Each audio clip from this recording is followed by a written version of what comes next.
오늘도 예배하는 우리 모든 성도님들에게 하나님께서 말씀의 은혜로 함께 해주시기를 간절히 축복합니다. 오늘은 예수님께서 십자가에 달리기 위해 예루살렘에 들어가신 것을 기념하는 종려주일이며 고난주간이 시작되는 날입니다. 이번 한 주간 동안 우리를 죄 가운데에서 구원하시고 영생을 주시기 위해 고난받으신 주님을 생각하면서 경건하게, 이전보다 더욱 경건하게 지내는 저와 여러분들이 될 수 있기를 바랍니다. 그래서 오늘 이 시간에는 날마다 제 십자가를 지고 주님을 따르라는 제목으로 말씀을 드리며 은혜를 나누려고 합니다. 오늘 본문 23절을 다시 한번 보시기 바랍니다. 또 무리에게 이르시되 아무든지 나를 따라오려거든 자기를 부인하고 날마다 제 십자가를 지고 나를 따를 것이니라.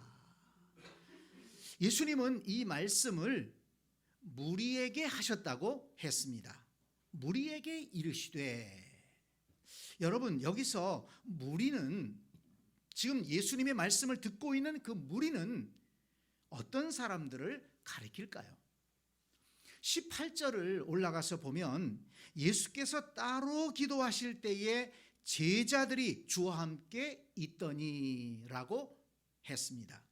그러니까 무리는 제자들과는 구별되는 사람이라는 것을 알 수 있습니다. 그들은 누구일까요? 오늘 본문도 앞을 보면 오병이어의 기적의 사건이 나오고 있습니다. 오병이어의 기적은 우리가 아는 것처럼 예수님께서 떡 5개와 물고기 2마리로 말씀을 듣기 위해 찾아온 많은 사람들을 배불리 먹이시고 12광주리를 거두게 하신 놀라운 기적의 사건입니다. 예수님께서 생명의 양식을 공급하시는 메시아 그리스도이심을 구체적으로 보여주신 사건이었습니다. 그런데 이 오병이어의 기적을 경험한 많은 사람이 예수님을 열광하면서 예수님을 쫓아다니기 시작했습니다. 요한복음을 보니까 사람들이 예수님을 억지로 붙들어다가 임금을 삼으려 했다는 것입니다. 예수님이 임금이 되면 먹는 문제는 단번에 해결될 것이고, 또 그런 능력으로 로마 군인들을 물리치고 정치적으로 이스라엘을 독립시킬 수 있다는 그런 생각을 했던 것입니다. 그러니까 지금 예수님께서 말씀을 하고 있는 대상, 그 무리는 예수님께서 만들어주신 떡을 먹고 또 예수님을 통해서 덕을 보고 싶어서 그렇게 예수님을 쫓아다니는 사람들이라는 것을 알 수가 있습니다. 그런데 예수님은 그 사람들을 향해서 아주 냉정하게 말씀하십니다. 아무든지 나를 따라오려거든 자기를 부인하고 날마다 제 십자가를 지고 나를 따를 것이니라. 오병이어의 환상에 빠져서 예수님을 임금으로 삼고 세상적인 덕을 보려고 쫓아오는 사람들을 향해서 나는 그럴 생각이 없어. 나는 십자가의 길을 갈 것이야. 나를 따라오고 싶으면 너희들도 자신을 부인하고 자기 십자가를 지고 나를 따라와야 된다. 이렇게 말씀하신 것입니다. 요한복음 6장 66절을 보면 예수님께서 더 이상 떡을 만들어 주시지 않고 생명의 떡에 대해서만 말씀을 하시니까 예수님을 쫓아다니던 사람들이 다 돌아갔다고 했습니다. 다시는 예수님을 찾아오지도 아니했다고 했습니다. 그래서 예수님께서 12제자에게도 물어보았다는 것입니다. 너희도 가려느냐? 더 이상 먹는 떡은 안 만들어 줄 건데 너희도 가려면 가라. 그렇게 말씀하신 것이죠. 그때 베드로가 제자들을 대표해서 대답했습니다. 주여, 영생의 말씀이 계시오니 우리가 누구에게로 가오리이까? 주님, 그런 서운한 말씀은 하지 마세요. 우리는 주님이 만들어주시는 떡 때문에 따라다니는 사람이 아닙니다. 주님에게 생명의 말씀이 있기 때문에, 영생의 말씀이 주님께 있기 때문에 우리는 주님을 따르고 있는 것입니다. 그렇게 고백을 했습니다. 그렇습니다. 무리는 예수님이 만들어주시는 떡과 물고기를 먹기 위해 예수님을 따라다녔지만, 제자는 영생의 말씀을 사모하고 끝까지 예수님을 따라다녔다는 것입니다. 제자들은 떡이 없어도, 배고파도, 고난을 받아도 예수님의 곁을 떠나지 않았습니다. 성도 여러분, 저와 여러분은 어디에 속해 있습니까? 무리에 속해서 예수님을 쫓아다니고 있습니까? 아니면 제자로서 생명의 말씀을 사모하고 예수님을 따르고 있습니까?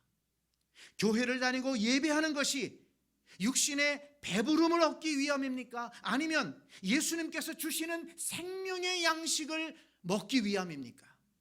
오늘 예배하는 저와 여러분 모두는 무리가 아니라 예수님의 제자로 신앙생활할 수 있기를 바랍니다.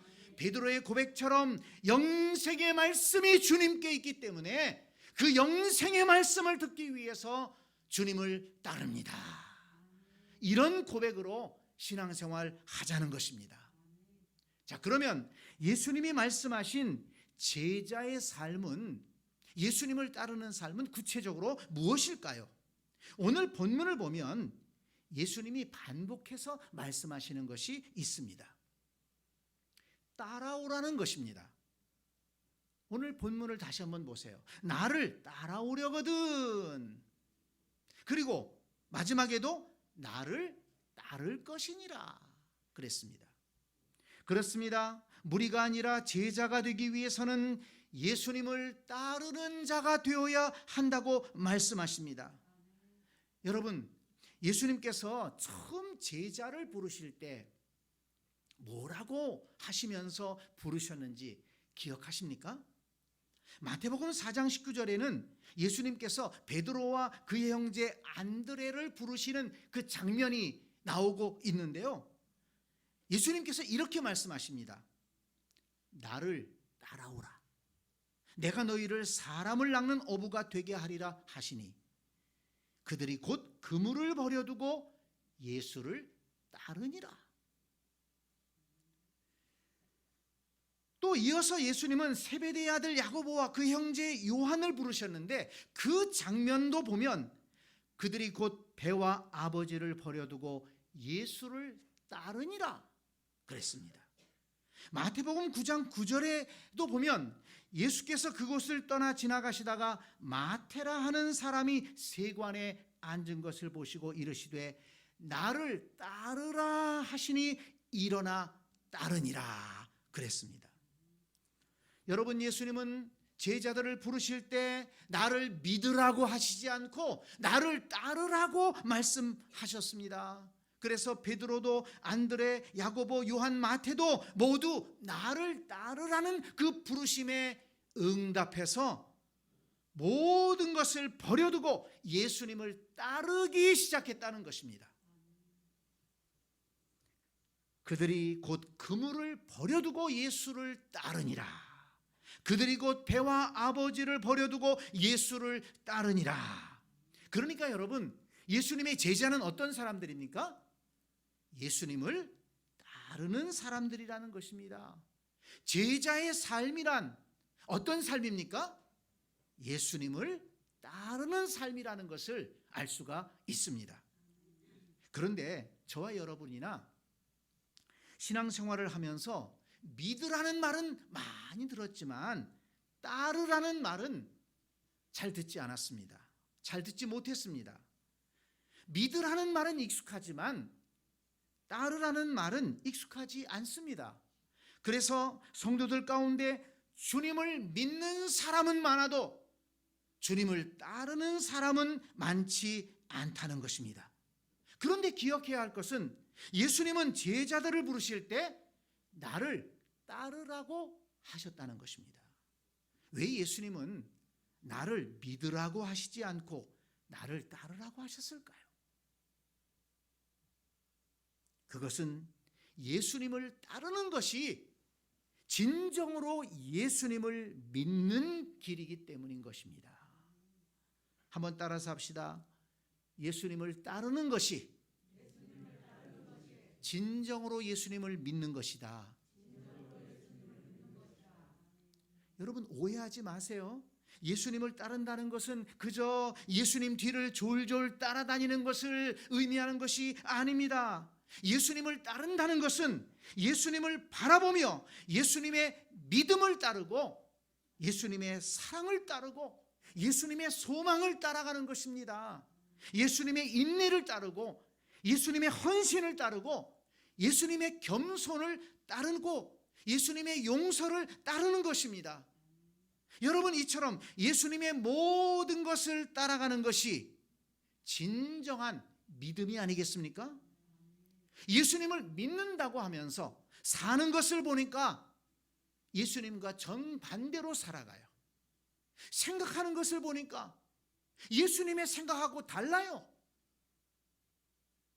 뭔가 뜻하는 것을 보니까 예수님이 뜻하신 것과 달라요. 그 사람을 믿음의 사람이라고 할 수 있을까요? 믿는다고 말은 하지만 그가 생각하는 것, 그가 말하는 것, 그가 추구하는 것, 그것이 예수님의 방향과 다른데 그 믿음이 진정한 믿음이라고 할 수 있겠습니까? 예수님을 바라보며 예수님의 뒤를 따라간다면 세상 즐거움에 빠질 수가 없는 것입니다.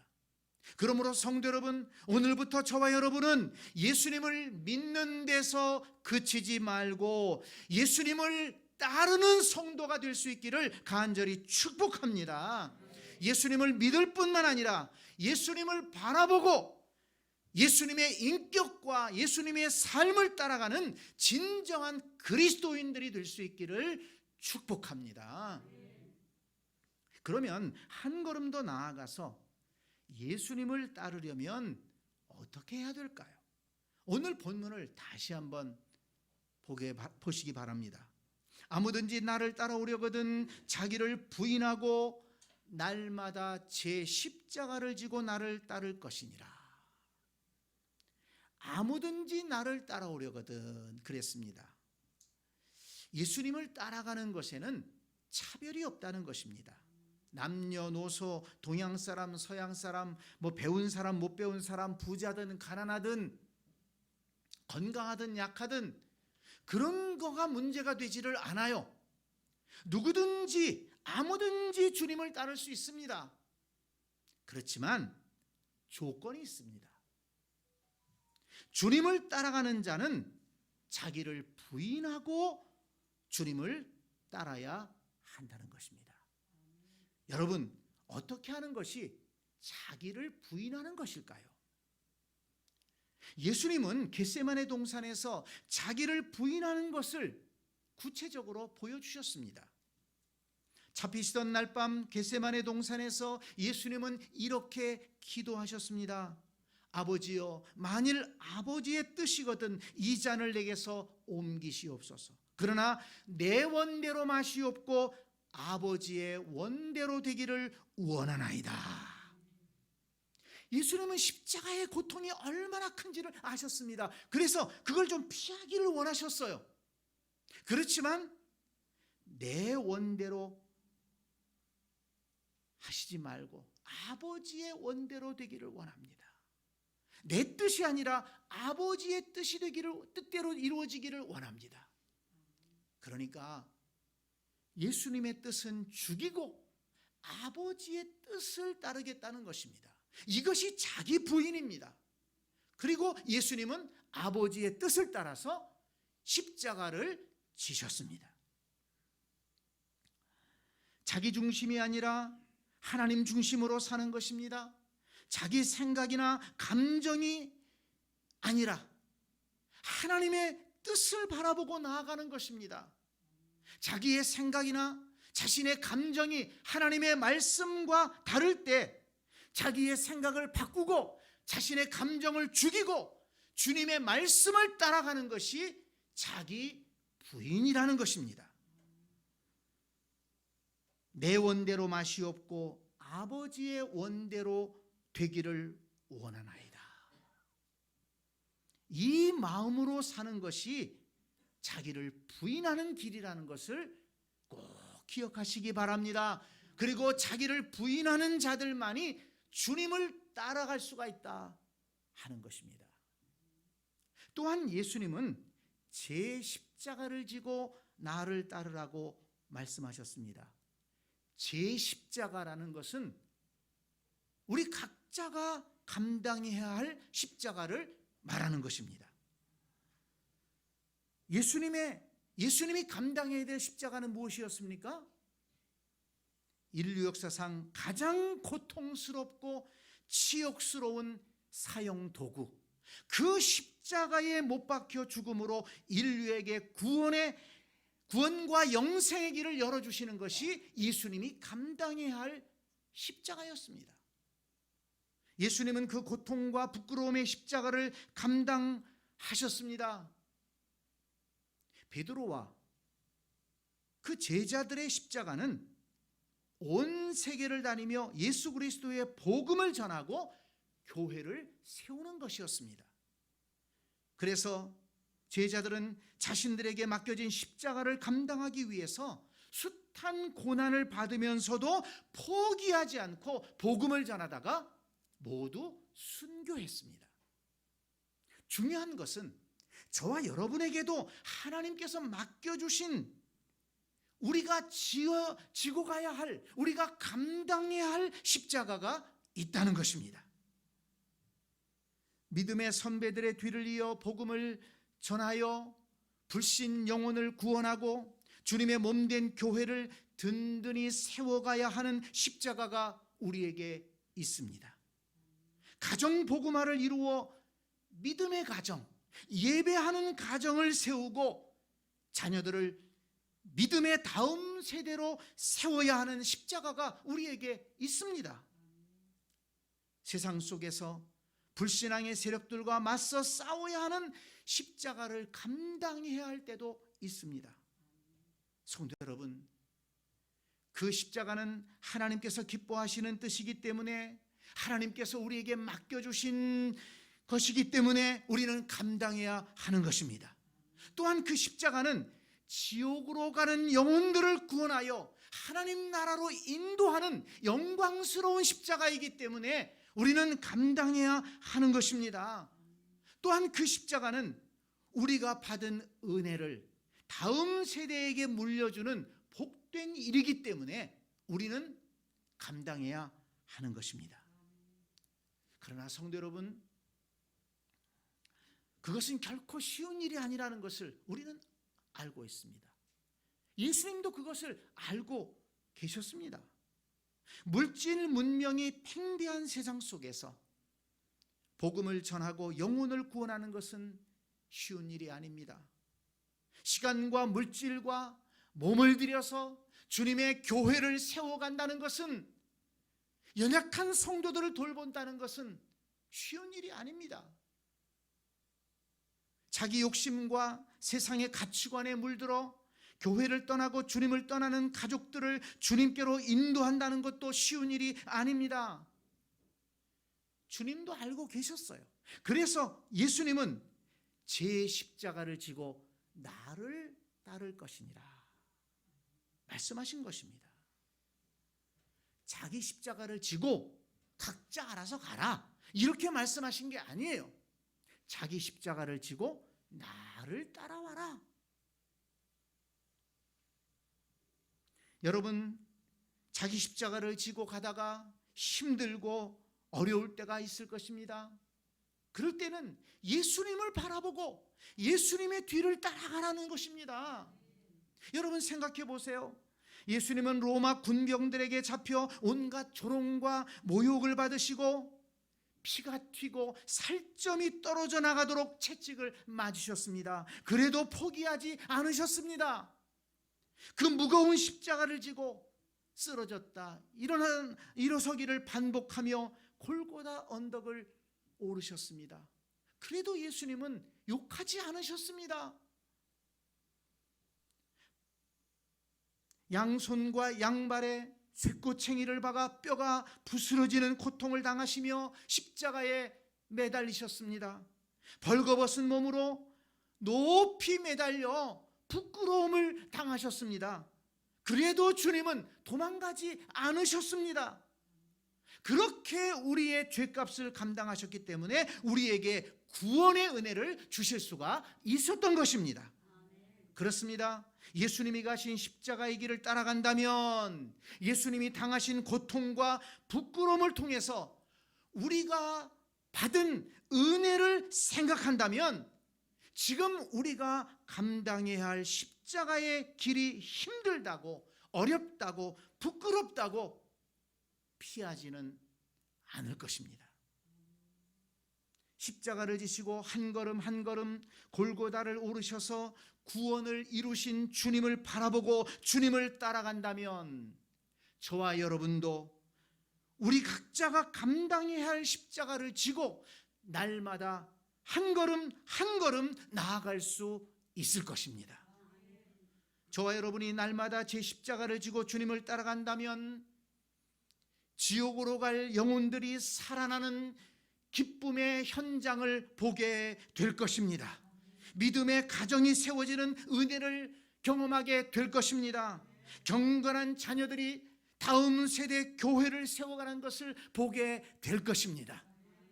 예수님의 십자가가, 예수님이 십자가를 감당하셨기 때문에 우리에게 구원의 문이 열린 것처럼, 하나님의 은혜의 문이 열리고 우리가 그 복된 은혜를 누릴 수 있게 된 것처럼, 우리가 우리 각자에게 주어진 그 십자가를 지고 나아간다면 우리의 삶을 통해서 또한 많은 사람들이 은혜를 받게 될 것입니다. 구원받게 될 것입니다. 교회가 든든하게 세워질 것입니다. 우리 가정이 복을 받게 될 것입니다. 우리 가족들이 구원의 길로 나오게 될 것입니다. 우리가 지는 십자가는 결코 헛된 것이 아니라는 것입니다. 아무든지 나를 따라오려거든 자기를 부인하고 날마다 제 십자가를 지고 나를 따를 것이니라. 이 말씀이 고난주간을 맞이하는 저와 여러분에게 은혜의 말씀이 되기를 원합니다.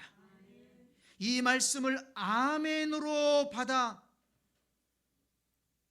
자기를 부인하고 날마다 자기 십자가를 지고 주님을 따르는 저와 여러분들이 될 수 있기를 간절히 축원합니다. 아멘.